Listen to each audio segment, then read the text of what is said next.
Et si les fourmis pouvaient nous instruire sur nos habitudes de consommation?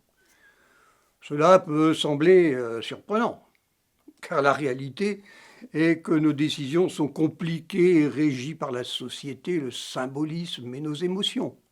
Observer les insectes sociaux, comme les colonies de fourmis, offre un aperçu de certaines de nos dynamiques collectives. Nous ne disons pas que nous nous comportons comme des insectes.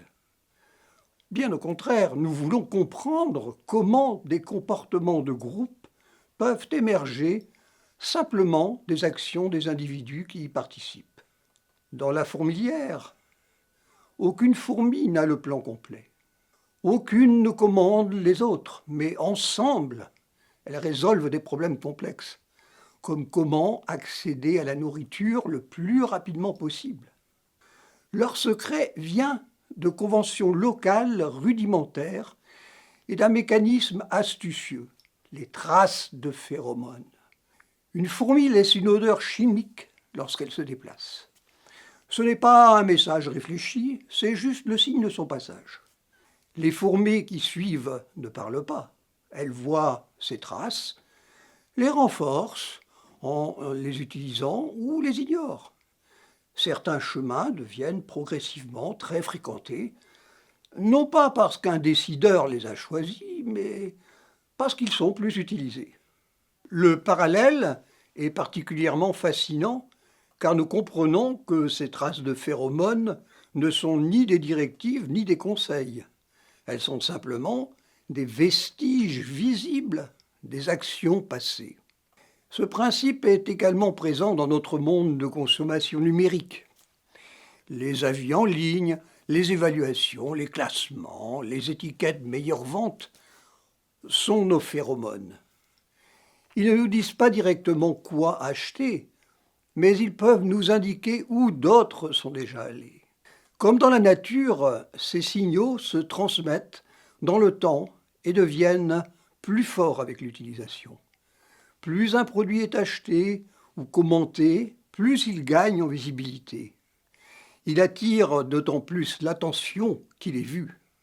Mais le phénomène émergent n'est pas déterminé par un grand plan, mais plutôt par un effet boule de neige, chaque petit choix individuel rendant l'atmosphère du suivant plus favorable ou plus défavorable.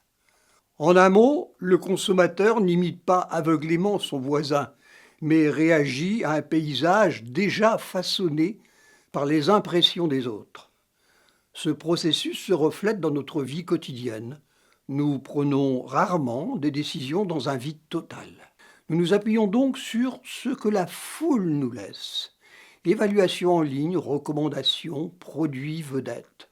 Ces signaux ne sont pas une conversation directe, mais ils façonnent le cadre et orientent ce que nous devrions faire ensuite. Plus vous choisissez un article, plus il se démarque. Il sera choisi d'autant plus qu'il se distingue. En revanche, le comportement de groupe tend à se développer lorsque de grands regroupements se forment où de petits efforts diffus et souvent imprévisibles se combinent. Certaines modes et tendances ne se produisent pas par conception, mais plutôt par un renforcement, une extension progressive et presque involontaire de leur propre chemin. Observer les fourmilières nous aide alors à comprendre pourquoi certaines habitudes de consommation se forment, pourquoi une tendance peut devenir virale et pourquoi essayer de tout contrôler est souvent superficiel. Pour le marketing, cela est doublement instructif. D'une part, cela fournit un moyen de reconnaître de nouveaux phénomènes sans croire que tout le monde est complètement rationnel ou qu'une main invisible dirige tous les événements.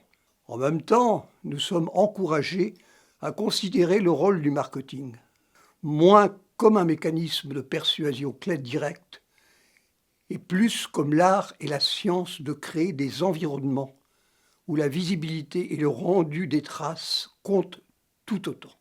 Les études sur les insectes sociaux ne sont pas des recettes pour vendre de la magie, mais elles nous fournissent une carte importante pour voir un consommateur pris dans ce système communautaire, attentif aux indices, signaux et dynamiques qui apparaissent. À l'ère de la transformation numérique et des marchés hyper connectés, ignorer cette perspective reviendrait à manquer l'essentiel.